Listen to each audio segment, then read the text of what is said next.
여러분 안녕하십니까? 사이언스투데이입니다. 밤사이 강력한 한파가 찾아왔습니다.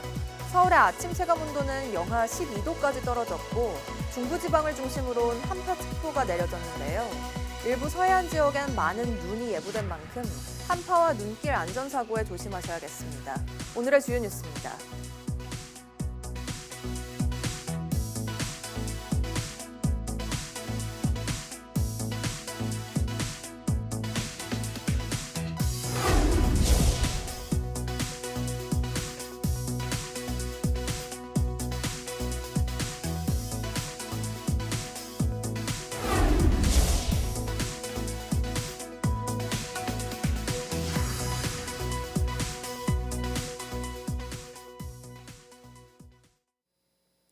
오늘 중부지방을 중심으로 한파특보가 내려진 가운데 일부 지역엔 대설 예비특보까지 내려졌습니다.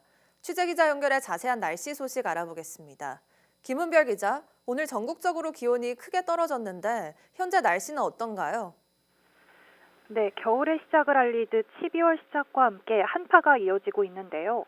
밤사이 기온이 크게 떨어진 데다가 바람이 강해 오늘 아침 추위는 절정에 달했습니다. 현재 서울 기온은 영하 7도에 가깝고 체감온도는 무려 영하 12도 안팎까지 떨어졌습니다. 한파특보가 내려진 중부지방을 중심으로 기온이 크게 떨어진 가운데 철원, 임남의 기온은 영하 18도까지 떨어졌습니다. 전국적으로도 기온이 어제보다 5에서 10도가량 낮아질 전망입니다. 한낮 기온 서울이 영하 3도, 광주와 대구 3도에 그치겠습니다. 오늘 일부 지역에서는 눈도 예보되어 있습니다. 시간당 3에서 5cm 안팎으로 강하게 내릴 수 있겠습니다. 전북 고창과 부안, 군산, 제주 산간에는 대설주의보가, 충남과 호남 일부 지역엔 대설 예비특보가 내려졌습니다. 밤사이에는 인천 백령면에는 6.3cm, 제주 산간엔 2.9cm의 눈이 쌓였습니다. 내일 아침까지 제주 산간과 서해안 많은 곳에 최고 10cm, 그 밖에 충남과 호남 내륙에 1에서 5cm의 눈이 내려 쌓이겠습니다.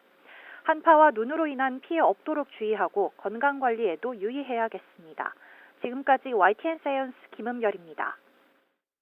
기후에너지부는 에너지 절약을 위해 겨울철 실내 온도를 섭씨 20도에 맞춰줄 것을 요청했습니다.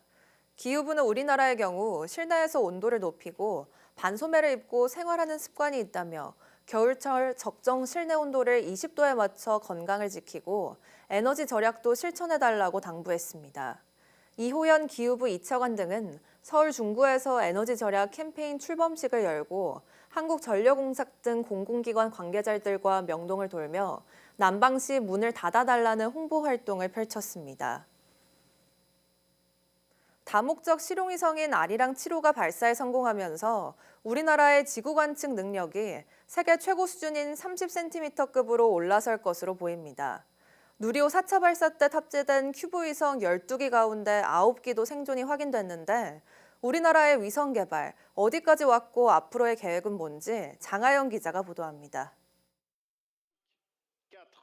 3, 2, 1, allumage P120, décollage.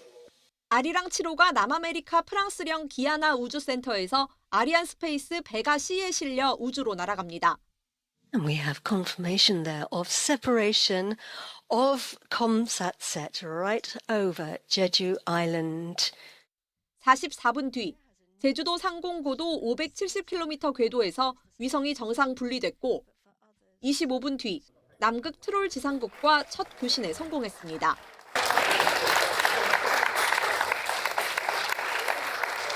무게가 2톤에 달하는 아리랑 7호는 고해상도 광학 카메라와 적외선 센서가 탑재돼 30cm 크기의 물체도 분간할 수 있습니다. 기존 아리랑 3A호와 비교해 관측 해상도가 3배 이상 좋아졌고 1999년 아리랑 1호의 500배 수준입니다. 실질적인 운영은 내년 하반기부터 본격적으로 위성 영상을 배포를 할 수 있게 되겠습니다. 세계 최고 수준의 관측 위성을 확보한 우리나라는 내년에 올해보다 더 많은 위성을 발사합니다. 한반도 주변을 정밀 감시하는 초소형 군집 위성을 누리호 5차와 6차에 실어보내고 아리랑 6호가 이번과 같은 아리안스페이스 베가C에 차세대 중형 2호와 4호가 스페이스X 펠컨 9에 실려 발사될 예정입니다. 다음 목표는 10cm급 초고해상도 위성입니다. 10cm급 고해상도, 초고해상도 위성 확보를 위해서 내년부터 다목적 실용위성 8호가 착수할 예정으로 있으며 7호의 후속에 관련되는 초고해상도 광학 핵심 기술 개발 사업도 내년부터 착수할 예정으로 있습니다. 5일 전 누리호에 실려간 큐브 위성 12기 가운데 9기가 교신에 성공했다는 소식도 들어왔습니다. 우주청은 아직 신호가 잡히지 않은 3기도 미국 연합우주작전센터의 궤도 정보를 이용해 계속 교신을 시도할 예정이라고 밝혔습니다. YTN 장하영입니다. 제조 공장에서 사람의 눈을 대신해 검사하거나 고장을 예측하는 인공지능의 도입이 점점 늘고 있습니다. 제조업과 인공지능의 협업이 본격화하면서 작업 현장의 인력난 해소에 도움을 줄 수 있을지 주목됩니다. 이성규 기자입니다. 부산 지역의 자동차 부품 공장입니다. 금형틀에 원료를 쏘아 제품을 만드는 공정이 진행 중인데 과거에는 금형틀에 이상이 생기면 작업자가 눈으로 확인했습니다. 하지만 최근 고질적인 인력난으로 숙련된 전문 인력은 갈수록 구하기 어려운 상황입니다. 이런 문제를 해결하기 위해 인공지능 기술이 활용되기 시작했습니다. 과거 작업 공정의 데이터를 학습해 실시간으로 불량 상태를 점검하는 인공지능 솔루션이 개발 중입니다. 저희의 차별점은 기계의 수많은 데이터를 복합적으로 분석해 고장을 미리 예측하는 인공지능과 사람의 눈보다 정확하게 불량을 실시간 검사하는 인공지능을 하나로 통합했다는 것입니다. 제조기업과 인공지능의 협업은 인공지능 맞춤 컨설팅을 제공해주는 지역 AX랩의 도움이 컸습니다. AX랩은 인공지능 개발 환경뿐만 아니라 기술 자문이나 협업할 수 있는 맞춤 컨설팅까지 제공합니다. 저희가 궁극적으로 바라는 것은 무엇보다도 부산의 자생적인 제조 AI 생태계를 만드는 겁니다. 지역 중소, 중견 기업들이 외부 도움 없이도 AI 기술을 도입하고 스스로 혁신할 수 있는 기반을 마련하는 것입니다. 인공지능 기술이 전통적인 제조업과 융합을 시도하면서 작업 현장의 인력난 등 제조업의 어려움을 해소하는 계기가 될 수 있을지 주목됩니다. YTN 사이언스 이성규입니다. 포스텍 박규영 교수 연구팀은 전기차 배터리에 쓰이는 니켈의 성능 저하 원인을 밝히고 성능을 더 높일 수 있는 기술을 제시했습니다. 최근 전기차 배터리는 더 많은 에너지를 담기 위해 니켈이 많이 들어간 양극재를 썼지만 니켈이 많아질수록 충방전 과정에서 에너지 용량이 빠르게 줄어드는 문제가 발생했습니다. 연구팀은 이 용량 저하의 원인이 충전 방전 과정에서 발생하는 격자 구조의 뒤틀림 현상임을 이론적으로 규명했습니다. 니켈 함량이 높은 양극재의 구조가 뒤틀리면 산소 원자에 구멍이 생기고 이것이 산소의 안정성을 떨어뜨려 배터리 수명이 단축되는 것입니다. 또 연구팀은 니켈 일부를 소량의 알루미늄으로 치환한 결과 산소의 구멍이 효과적으로 억제되고 배터리 수명이 크게 향상되는 것도 확인했습니다. 대상포진 생백신이 치매를 예방할 뿐 아니라 이미 치매를 앓는 환자의 병 진행도 늦출 수 있다는 연구 결과가 나왔습니다. 스탠퍼드대 연구팀은 2013년 영국 웨일스에서 79세 노인을 대상으로 시행된 대상포진 백신 제도를 활용해 생일에 따라 접종 기회가 달랐던 28만여 명을 9년간 추적했습니다. 그 결과 백신을 맞은 사람은 맞지 않은 사람보다 치매 발병 위험이 20% 낮았고 기억력이 서서히 떨어지는 경도 인지장애 진단율도 줄었습니다. 연구팀은 백신 접종 당시 이미 치매를 앓고 있던 7천여 명 가운데 백신을 맞은 사람의 치매 관련 사망률이 약 30%로 낮아 질병 진행을 늦출 가능성도 확인됐다고 설명했습니다.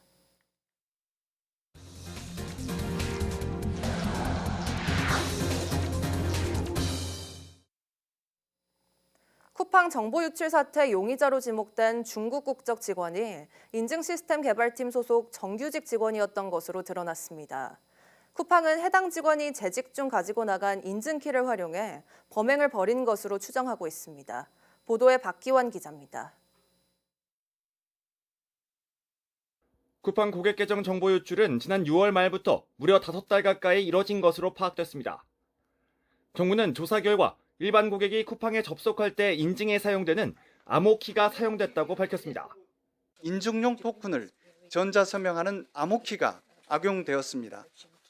현재까지 공격이 식별된 기간은 25년 6월 24일부터 11월 8일까지이며 정보 유출 공격자로 지목된 중국 국적의 전 쿠팡 직원의 실체도 조금씩 드러났습니다. 쿠팡에서 인증 시스템을 만드는 개발자였습니다. 인증 시스템을 개발하거나 그런 그 개발자였습니다. 보통 개발팀이 여러 역할을 가지고 있는 직원들을 모아서 하나의 팀을. 박 대표는 또 해당 전 직원은 파견 임시직이 아닌 정규직 직원이었고 같은 팀 다른 동료들은 현재 쿠팡에서 일하고 있다고 답했습니다. 쿠팡 개발자의 절반 이상이 중국인과 인도인 등 외국인으로 구성됐다는 내부 폭로글에 대해선 사실이 아니라고 부인했습니다. 용의자의 대략적인 범행 방법도 언급됐습니다. They took the key whilst they were still working at Coupang. When they left Coupang, their accounts would have been terminated and had been terminated, but the key had already been taken and was then used externally to generate the tokens. 당장은 결제 정보와 로그인 정보가 유출되지 않았다는 설명이지만 SK텔레콤 때와 같이 조사 과정에서 유출이 더 확인될 수 있어 사전 조치가 필요하다는 지적도 나왔습니다. 결제 카드를 등록하셨다라면 전부 다 삭제하셔야 되고요. 비밀번호, 카드 비밀번호를 바꾸실 수 있으면 바꾸시는 게 좋고요. 아마 민간합동조사단이 전수조사를 하면 피해가 더 확산될 수 있기 때문에 최악의 상황을 가정하고. 이런 가운데 쿠팡이 공식 사과문에서 정보 유출을 노출이라고 축소하고 사과문을 홈페이지에서 삭제한 것과 관련해 질타가 이어졌습니다. YTN 박견입니다. 경찰도 쿠팡 정보 유출 사태를 수사하고 있습니다. 용의자 추적은 물론 보안 체계가 뚫린 배경과 관리 실태도 들여다보고 있습니다. 이현정 기자가 보도합니다. 쿠팡 고객 정보 유출 사태의 주요 원인으로는 서버 접속을 위한 전자서명 암호키, 이른바 서명키에 대한 관리 부실이 꼽힙니다. 일반적으로 시스템에 로그인하려면 일회용 출입증 역할을 하는 토큰이 필요하고 이때 서명키는 출입증 진위를 확인해주는 도장 역할을 합니다. 그런데 유력 용의자로 지목된 중국 국적의 인증체계 개발자는 퇴직 이후에도 기존의 서명키를 이용해 가짜 토큰을 만들었던 것으로 파악됐습니다. 서명키가 방치된 허점이 용의자에게 노출돼 있었다는 겁니다. 쿠팡 측이 정보 유출 사실을 언제 알았는지도 논란입니다. 정보 탈취를 위한 비정상 접속은 지난 6월 24일부터 5개월 가까이 이어졌지만 쿠팡은 지난달 16일에야 피해를 인지한 것으로 알려졌습니다. 퇴사자가 높은 보안이 요구되는 서명키를 사용한 정황을 쿠팡에선 오랜 기간 알아차리지도 못한 것으로 보이는 상황.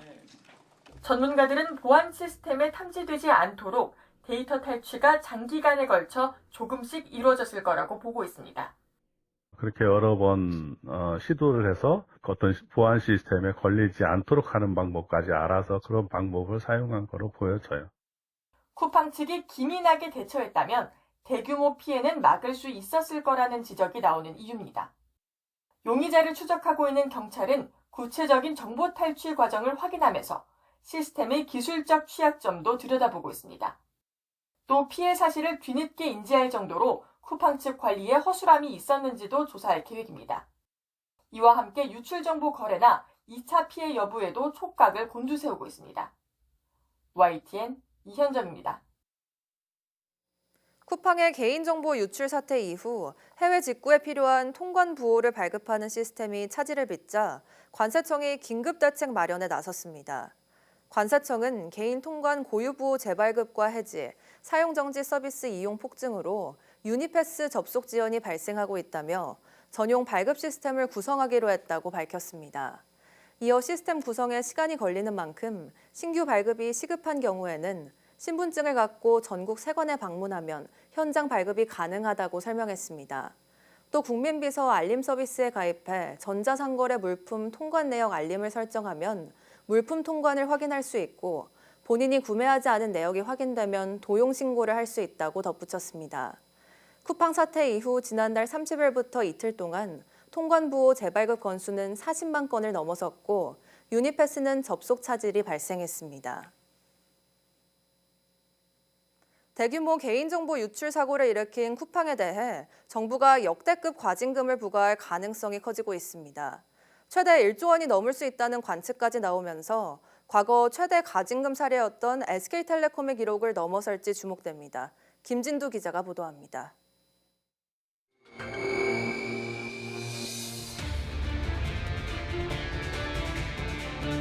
그동안 해킹에 의한 개인정보 유출로 최대 과징금이 부과됐던 업체는 SK텔레콤입니다. 모두 2,300여만 명의 휴대전화 번호 등 25종이 유출되며 1,347억 9천만 원의 과징금 처분을 받았습니다. 그런데 이번에 유출된 쿠팡의 개인정보는 무려 3,370만 개, 사상 최대 규모의 유출 사고입니다. 국회 현안 질의에서 쿠팡에 최대 1조 원대 과징금이 부과될 가능성이 제기된 이유입니다. 개인정보보호위원회는 쿠팡 사태가 과징금 부과 대상이라며 금액 산정에 대해 중점적으로 검토하고 있음을 인정했습니다. 안전수 확보 조치 기준을 다 한 경우만 일부 면책을 하고 있기 때문에 이 부분에 대해서는 입증 책임이 처리자한테 있음을 말씀드리겠습니다. 매출액 규모 확정뿐만 아니라 위반액의 중대성 이런 부분들을 함께 저희 위원회에서 판단해서 종합적으로 결정할 예정입니다. 현행 개인정보보호법은 개인정보 유출 시 전체 매출의 최대 3%까지 과징금을 부과할 수 있도록 규정하고 있습니다. 쿠팡의 지난해 매출 41조 원을 기준으로 단순 계산하면 과징금 규모는 1조 2천억 원을 넘어설 수 있습니다. 이는 개인정보보호위원회가 출범한 이후 역대 최대 과징금을 경신할 수 있는 수준입니다. 국회에서는 쿠팡이 앞선 3차례의 개인정보 유출 사고에도 불구하고 과징금 과태료가 16억 원 수준에 그쳤던 점이 솜방망이 처벌이었다는 지적도 나왔습니다. 이에 대해 개보인은 엄중히 책임을 물을 수 있는 방안을 적극 검토하겠다며 대규모 유출 사고에 대한 처벌 수위를 크게 높이겠다는 의지를 내비쳤습니다. 쿠팡에 대한 최종 과징금 규모는 쿠팡 측의 입증과 위원회의 종합적인 판단을 거쳐 결정될 예정입니다. YTN 김진두입니다. 쿠팡의 대규모 개인정보 유출 사고에 이어 이커머스 업체 지마켓에서도 무단 결제 사고가 발생했습니다. 지마켓 이용자 60여 명이 지난달 29일 무단 결제 사고를 당했다고 금융감독원에 신고했습니다. 무단 결제는 지마켓의 간편 결제 서비스 스마일페이에 등록돼 있던 카드로 상품권이 결제되면서 발생한 것으로 알려졌습니다. 개인별 피해 금액은 20만 원 아래인 것으로 파악됐습니다. 삼성전자가 2번 접는 스마트폰을 공개하며 폴더블폰 시장 주도권 굳히기에 나섰습니다. 중국 화웨이가 이미 2번 접는 폰을 내놓은 상황에서 애플까지 접는 폰을 출시할 예정이라 한중미 3국의 접기 전쟁이 치열할 전망입니다. 최하영 기자입니다. 삼성전자가 2번 접는 스마트폰인 갤럭시 G 트라이폴드를 전격 공개했습니다. 3단 접이식으로 화면 양쪽을 안으로 접는 방식입니다. 접었을 때 두께는 12.9mm, 폈을 때 가장 얇은 부분은 3.9mm로 폴드 시리즈 가운데 가장 얇습니다. 제가 실제로 들어보니까요, 이 무게는 309g으로 일반 스마트폰보다는 조금 무겁고요. 이렇게 펼치면 10인치짜리 태블릿 PC처럼, 또 이렇게 접으면 일반 스마트폰처럼 사용할 수 있습니다. 오는 12일 국내 출시를 시작으로 중국, 타이완, 싱가포르, 아랍에미리트, 미국 등에도 선보일 계획입니다. 단일 모델로 출시되고 가격은 359만 400원입니다. 공정 난도가 높고 시장 반응을 살피는 차원에서 대규모 물량보다는 소량으로 출시될 예정입니다. 진짜 원하시는 분들에게 계속 공급할 수 있도록 계속 준비하고 있는 제품입니다. 폴드 시장이 훨씬 더 폭발적으로 성장하는데 트리거가 될 수 있을 거라고 저는 생각을 합니다. 현재 최대 경쟁자는 세계 최초로 2번 접는 폰을 내놓은 중국 화웨이입니다. 초기 내구성 논란이 일기도 했지만 올해 화웨이의 폴더블폰 시장 점유율은 34.3%로 삼성전자와 맞먹을 것으로 예측됩니다. 여기에 애플도 내년 하반기에 첫 접는 폰을 내놓을 예정인데 주름 없는 화면 구현에 성공한 것으로 알려졌습니다. 다양한 플레이어가 들어온다는 건 결국 시장의 확대를 의미하는 것과 같다고 생각합니다. 오랜 기간에 그 폴더블을 만들어낸 역량이 있기 때문에 시장을 계속 리딩하고 한중미 3국의 접기 전쟁이 뜨거워지는 가운데 접는 폰 원조인 삼성전자가 자존심을 지킬 수 있을지 주목됩니다. YTN 최하영입니다. 서울시가 서울 명소로 꼽히는 남산을 세계인들이 찾는 글로벌 명소로 거듭나게 하겠다며 활성화 계획을 발표했습니다. 명동역에서 남산 정상까지 5분 만에 갈 수 있는 곤돌라를 설치하고 모든 방향에서 남산 아래를 볼 수 있는 전망대를 만듭니다. 이영원 기자입니다.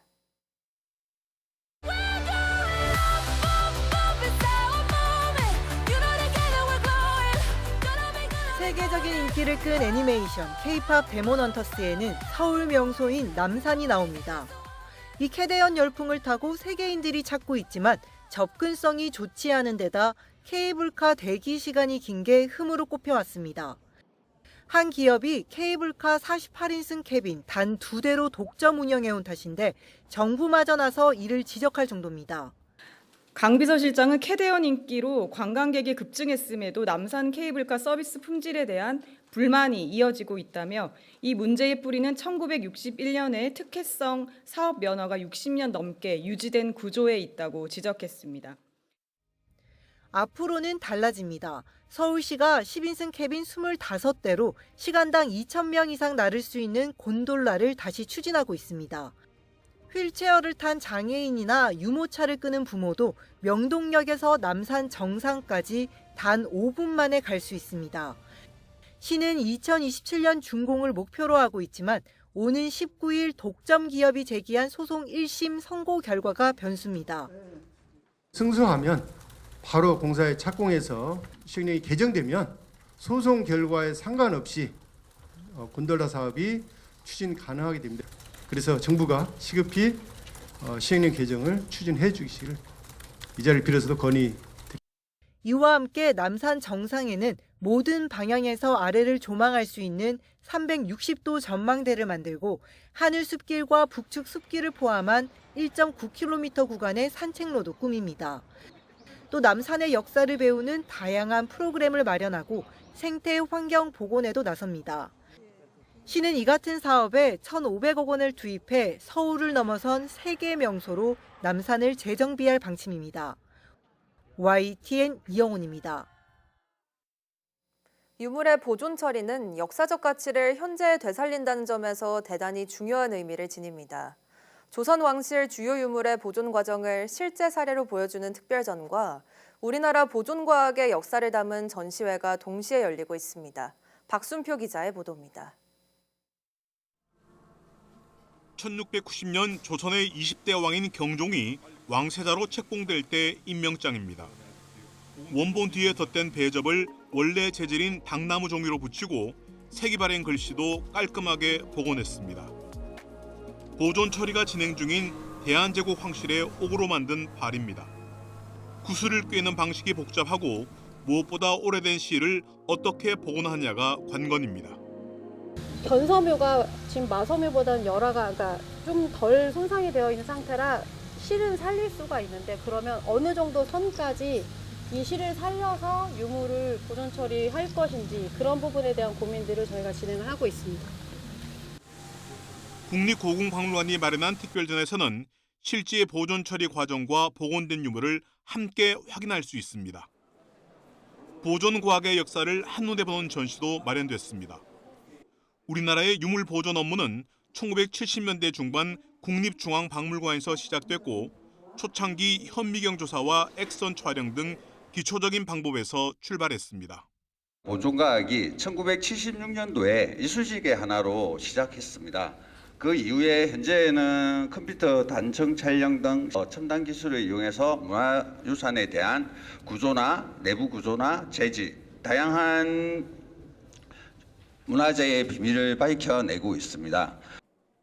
유물 보존 업무 반세기 만에 이제는 유전자 분석과 디지털 복원 등 세계적 순회의 역량을 갖추게 됐습니다. 지난 10월에는 보존과학센터가 출범해 보존과학 기법 개발과 보급에서 중심 역할을 맡게 됐습니다.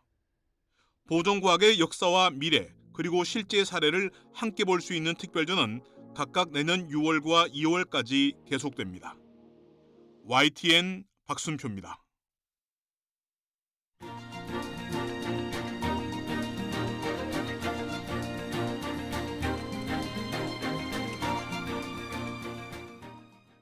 (12월 3일) 오전 사이언스 투데이 마칩니다.